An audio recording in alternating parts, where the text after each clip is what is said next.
Dear viewers, you're welcome to this edition of the Primetime Newscast on Équinoxe Television, live from our headquarters in Cameroon's economic capital, Douala. I am Babler Jonathan. In our top stories in this edition of the news, bikers take to the streets in the northwest regional capital, Bamenda, demanding for the unconditional release of motorcycles of their peers seized and impounded by law enforcement officers. They hit the streets of Bamenda today, and the Ministry of Public Health rejects COVID-19 aid from one of the leading opposition political leaders in the Republic of Cameroon, Professor Maurice Kamto, national president of the CRM, the Cameroon Renaissance Movement political party. We shall be giving you details in this newscast.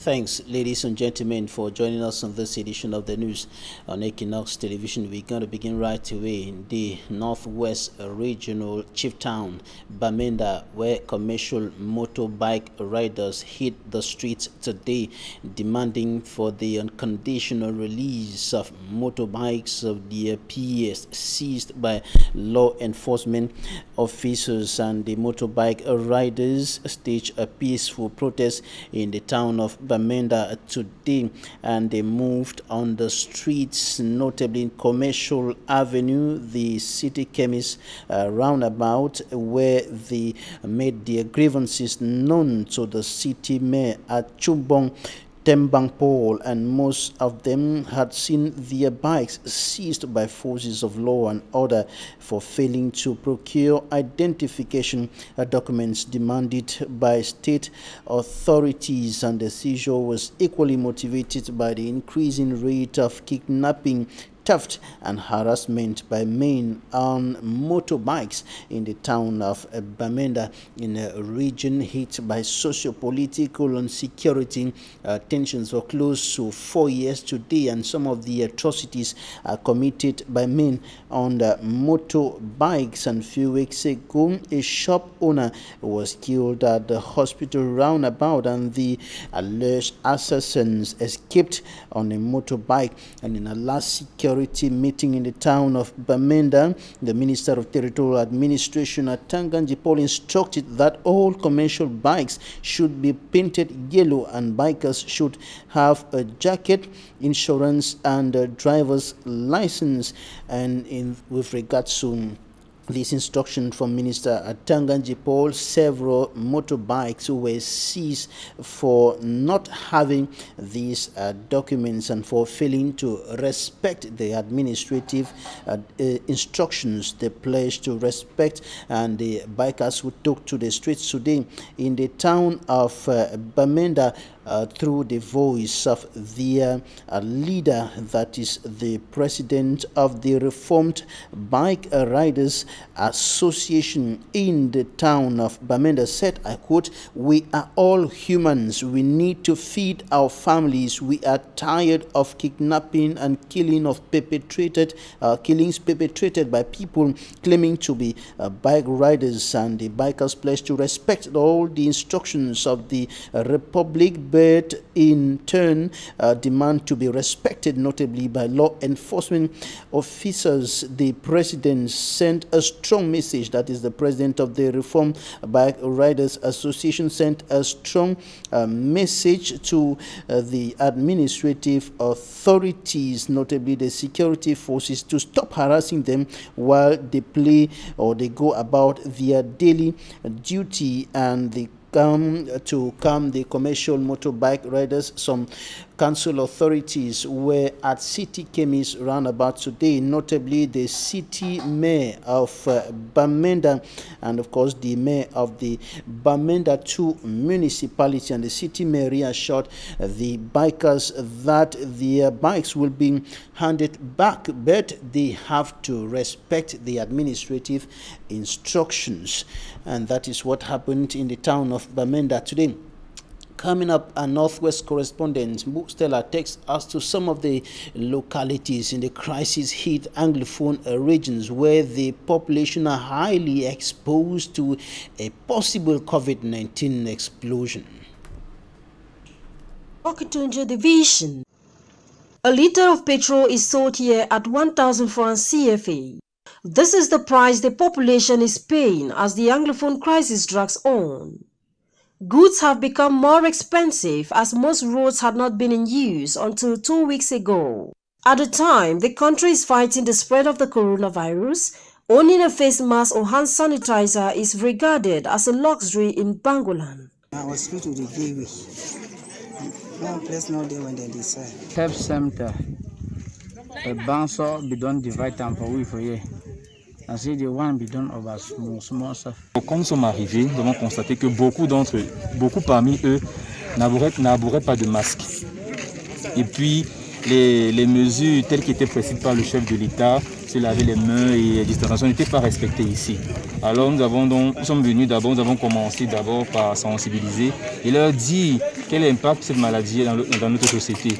Bien qu'ils vivent dans les milieux reculés, ils doivent être conformes à ceci.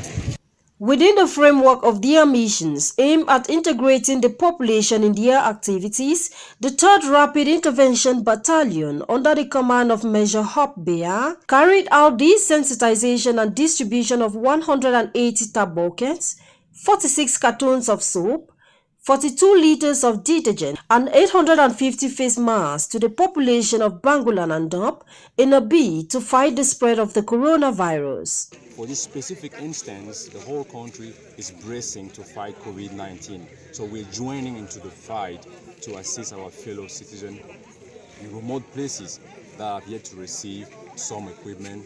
We are doing the same for our soldiers, and we just would like to extend the same to our fellow citizens for which we care very much.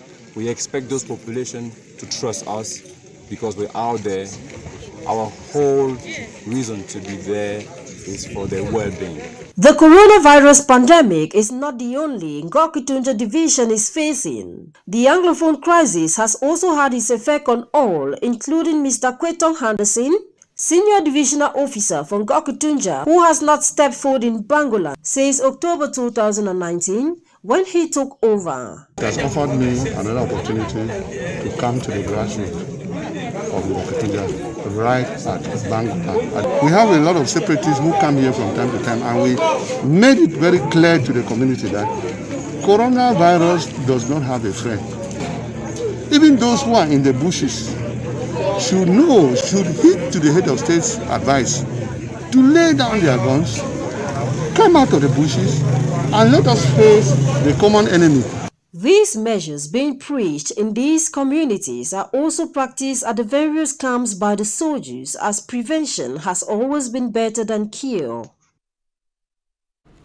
In the same vein, elements of the 6th Rapid Intervention Battalion Regiment in the southwest region of Cameroon, headed by Lieutenant Colonel Ella Francis, have urged the population of Mbonge to unite with them in the fight against the coronavirus pandemic and separatist activities. And the elements of the Rapid Intervention Battalion went to give some aid to the population of Mbonge in order to help in the fight against COVID-19. Innocent as a report.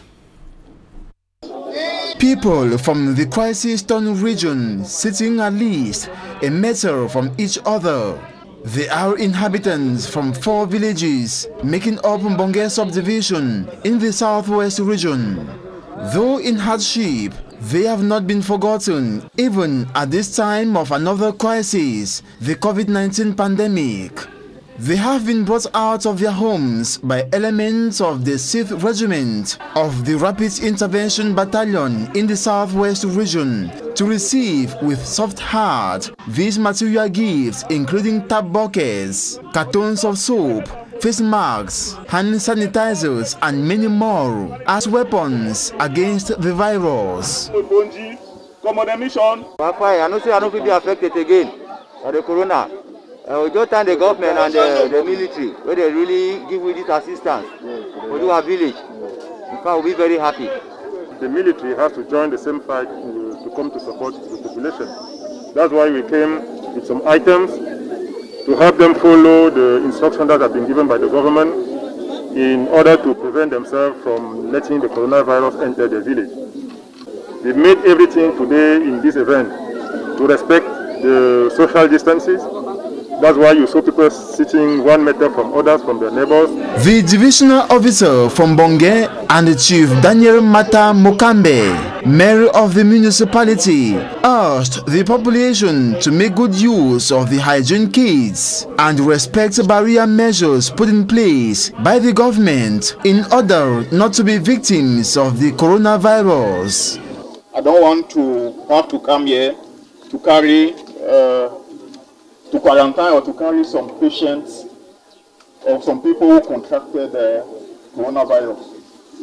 To try to help us to fight against the disease in Mbonge. Now keep ourselves more than 1 meter away from each other. On the part of the B, still, they are not in Mbonge for war, but for peace and living together. Even when the situation of security was very bad for everybody, you have always been standing ready to collaborate with the government, with the administration, and with the social forces,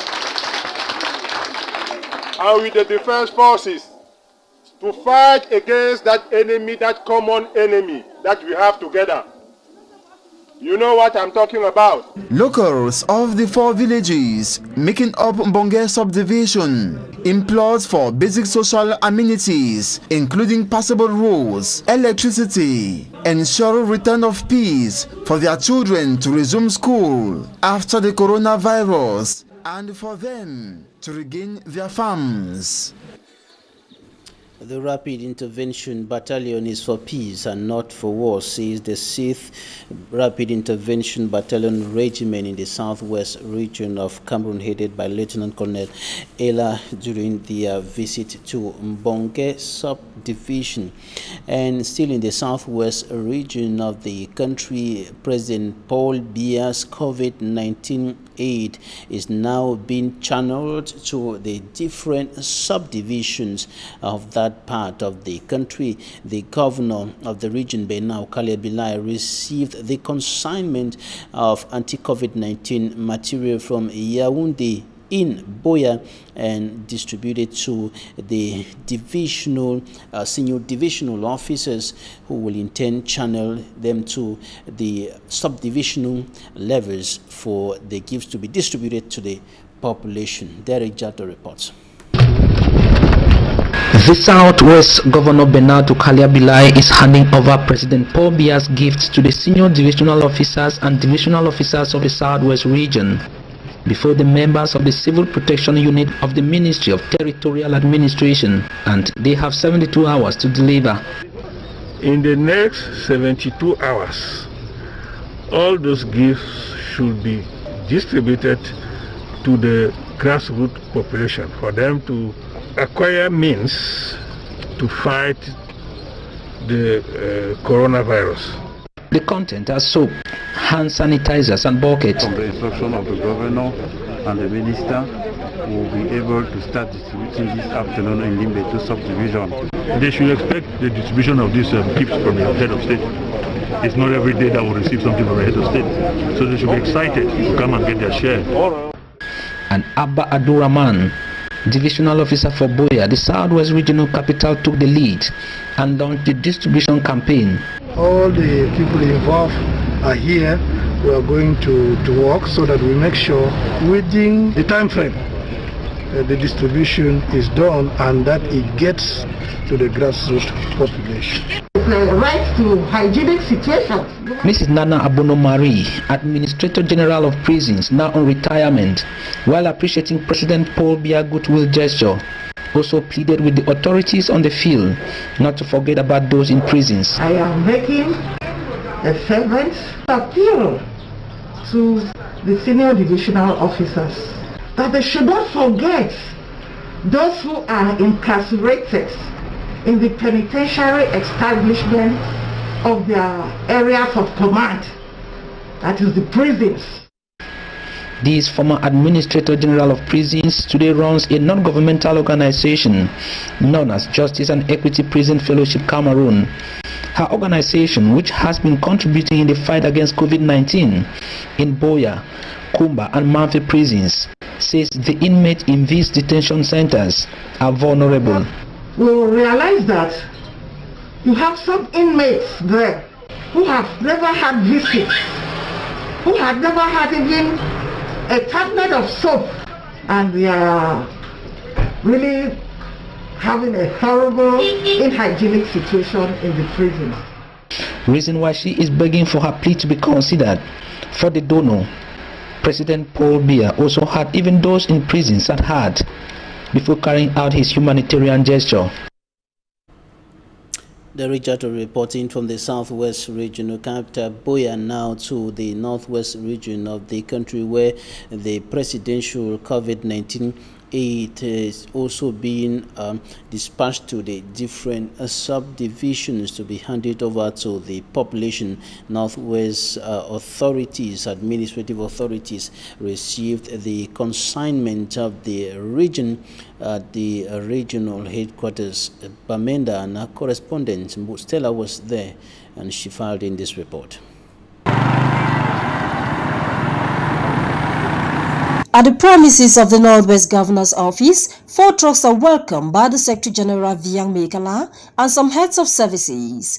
They are transporting the Northwest region's share of materials to fight the coronavirus out of President Paul Biya's $2 billion aid for the purpose nationwide. It is with a lot of joy and a lot of enthusiasm that we have received. We have just received the assistance of the head of state, His Excellency Paul Biya, for the Northwest region, for the entire population of the Northwest region. The Northwest region has recorded 5 cases of the coronavirus, according to Dr. Cheso Kingsley, Regional Delegate for Public Health, speaking during a press conference on April 25, 2020. Since then, no case has been confirmed, but these figures may increase if sanitary measures are ignored. Our region has already recorded since last week confirmed cases of COVID-19. It is an occasion for us to urge them and to tell them that coronavirus in our region is a reality. It is not a joke, and it will take a serious measure to protect themselves and to protect the rest of the society against that pandemic. With a population of about 2 million inhabitants, the Northwest region benefits 1,870 cartons of soap, 30,600 liters of hand sanitizers, 6,800 buckets, and 34,000 face masks. Observers say the head of state's gesture is a step in the right direction in the fight against the spread of the coronavirus, but insists the gifts might not serve 1/3 of the population. In the days ahead, all 34 subdivisions that make up the region will be served for distribution. The Ministry of Public Health receives aid from abroad to fight against COVID-19. Aid from China, from the Chinese billionaire Jack Ma, but rejects gifts from within, coming from authorities, politicians from within the national territory. The Ministry of Public Health yesterday rejected a gift from an initiative set up by the Cameroon Renaissance Movement (CRM) political party. Professor Maurice Comte and other leaders of the party were embarrassed by the rejection of the COVID-19 gift by the Minister of Public Health of Cameroon, Dr. Manauda Malachi. For me, Armstrong Sander has the details. A disappointed Christian PENDA EKOKA as he left out of the Ministry of Public Health in Yaoundé, Cameroon. The president of the program Suivi Cameroon Survival Initiative says the gift of medical equipment he brought for the government of Cameroon in the fight against COVID-19 have been rejected by the Minister of Public Health, Dr. Manauda Malachi. Le ministre était bien dans son bureau. Christian PENDA EKOKA regrets that the materials destined for health officials and victims of COVID-19 should be rejected by a health minister who at the same time could be seen receiving similar materials and equipment from foreigners and other non-nationals. EKOKA, who was accompanied by some close aides, said they verified and confirmed the minister was present in his office but could neither grant them audience nor receive goods for reasons best known to the minister alone.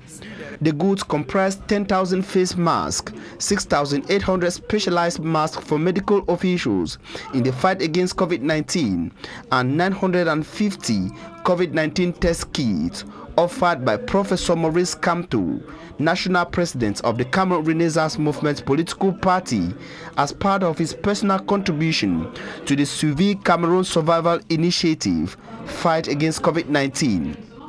The leader of the Cameroon Renaissance Movement political party said the goods were his contribution to the fight against COVID-19 as a citizen of Cameroon, Maurice Kamto. Christian PENDA EKOKA on his part said he chose to hand over the goods to the Minister of Public Health because the goods were medical equipment and not goods meant for the general public. Shortly after the departure of Christian PENDA EKOKA, Dr. Manahuda Malashi addressed the leader through a correspondent to get to the Ministry of Territorial Administration for certain proceedings and the eventual donation of the goods from the Suivi Cameroon Survival Initiative for the fight against COVID-19. The Suivi Cameroon Survival Initiative, put in place by the Cameroon Renaissance Movement (CRM) political party to help in the fight against the coronavirus pandemic in the Republic of Cameroon, was described by the Minister of Territorial Administration Atanganji Paul as illegal because the authorities of the CRM political party did not seek for authorization from his ministry as requested by the law, and the Minister of Territorial Administration put an end, asked that the initiative should be terminated, and even the bank account that is said to have been created, the minister asked the Minister of Finance, Minister Tanganji Paul asked the Minister of Finance to close that bank account on grounds that that initiative was illegal.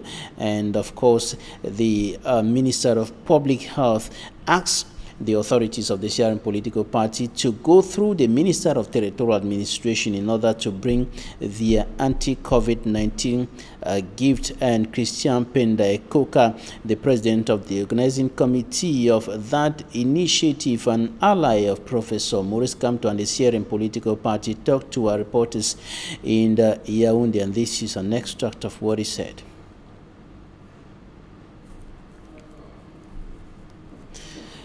We shall be coming back to that in subsequent news editions. Time for us to talk about the decision taken by the Yaoundé administration to lift some of the anti-COVID-19 restrictions earlier imposed, and shortly after the restrictions, notably on the functioning of bars and other entertainment sites after 6 p.m. and there has been a widespread celebration in major hotspots in some towns of Cameroon, and in Ezeka there was celebration yesterday, and people took to the streets, to the bars, drinking and celebrating over the restriction that was lifted, and now bars are operating beyond 6 p.m. on grounds that they respect all the sanitation rules of the World Health Organization against the COVID-19 pandemic. Immaculate Fogwe reports. Business activities have regained steam in Ezeka, Nyongankele Division, Central Region of Cameroon. Beer parlors, snack bars, and other leisure centers are now inundated with customers. The steam comes up few hours after the government withdrew the decision for bars, restaurants, and leisure facilities to close at 6 p.m.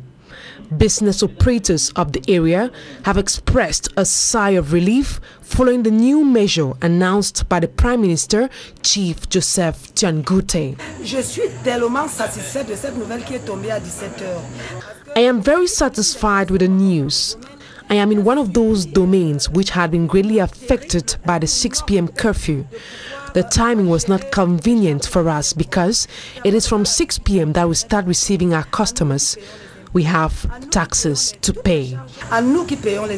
Merci au chef de l'État. We are thanking the head of state for uplifting the curfew. The economy had been greatly affected. We have families that are depending on us. Bar owners promise that they won't take the decision for granted, as they will continue respecting the anti-COVID-19 measures taken by the government of Cameroon. According to the head of state, Paul B.I.R, the flexibility and support measures is meant to relieve the sector that has been badly hit. To some Cameroonians, the decision is not wise. They think opening bars, leisure centers and restaurants will rather expose Cameroonians to the coronavirus pandemic. And the senior divisional officer of the Menua division in this west region of Cameroon has prohibited the transportation of any COVID-19 related corpse into his area of command, and he says that all persons who will be caught transporting any COVID-19 related corpse into the division will be cast out of his area of command, and sanctions could follow. And the senior divisional officer has urged the population of the Menua division to bury their relatives who die of COVID-19 where they actually gave up the ghost anywhere around the country. This is contained in a press statement issued by the senior divisional officer of the Menua division in the west region of the country. Now, out of Cameroon, a study suggests coronavirus patients from black African backgrounds in England and Wales are dying at more than triple the rate of white Britons. The Institute for Fiscal Studies said a higher proportion of people from ethnic minority backgrounds live in areas hit harder by COVID-19, and however, they tend to be young on average, so should be less vulnerable. But the report found various black, Asian and minority ethnic groups were experiencing higher per capita death. And after accounting for difference in age, sex and geography, the study estimates that the death rate for people of black African origin was 3.5 times higher than for white Britons. It added that people of black Caribbean heritage per capita death were 1.7 times higher, rising to 2.7 times higher for those with Pakistan origin. And a study says that most minority ethnic groups are dying in excess numbers in hospitals. Professor Kevin Fonton, a regional director for London at Public Health England, is currently leading a government review into the issue. Now we're talking something else, and we are taking you to the east region of the country, and we're talking about the rehabilitation of roads in some parts of the regional chief town, and inhabitants saying that they are going to be saved from dust and other problems that are linked to the poor state of roads in that part of the country. Manjik and Gabriel has more. After several years of delays, the tarring of major roads in Betua, chief town of the East region, has started. The temporary stoppage of the phase for the roller compacted concrete was due to the breakdown of the machine used for that purpose. We did the first 3 kilometers at the Colbicon quarters in 3 different roads, and as we started where we are now, it is road number 33 at the Nyangaza quarter. We had a problem with one of our machines. It was difficult for us to walk. Le PV mixeur qui est chargé de faire la couche, et ça n'a pas été facile de se remettre au travail. After the Nkolbikong neighborhoods, the Tikaza and Nyanganza quarter was the next stopover for the road construction company. The inhabitants will breathe a sigh of relief from dust. C'était un rêve. Maintenant, le rêve est devenu réalité. It's a dream come true. My people never thought that one day the Nyangaza quarter will be tarred. De la brousse Mais voilà, nous sommes maintenant en ville comme tous les autres. The road construction company has been faced with a major problem, which is the return of the rainy season, which might cause another delay. Ça a toujours été un souci pour les entreprises. The return of the rainy season is always a major hindrance to many road construction companies. But we have no choice than to work. But if it starts, we shall automatically stop. The good thing in Betua is that the rain doesn't last for long. C'est le cas dans la ville de Douala où il peut pleuvoir pendant 3-4 jours. Even though the roads will soon be operational, the population is already questioning about the quality of the tar, notwithstanding the worries raised by the inhabitants of Betua. Whenever the construction works of these major roads within Betua will be over, the newly tarred roads will give a different face value to the town of Betua in the East region. And we wrap up this edition of the Primetime Newscast on Équinoxe Television with an extract of Donald Trump's declaration on the COVID-19 pandemic. The U.S. president continues accusing China to be the sole responsible authority over the Chinese or the coronavirus pandemic. The U.S. President Donald Trump thinks that the coronavirus came from a lab in China's commercial hub, Wuhan. Take a listen. Yeah, we have people looking at it very, very strongly. Scientific people, intelligence people, and others. And what gives and we're going to put it all together. I think we're going to have a very good answer eventually. And what gives you? And China might even tell us. China may tell us. And what gives you a high degree of confidence that this originated from the Wuhan Institute of Virology? I can't tell you that. I'm not allowed to tell you that. Mr. President. Edition of the Primetime Newscast on Équinoxe Television. Thanks for staying with us. Goodbye.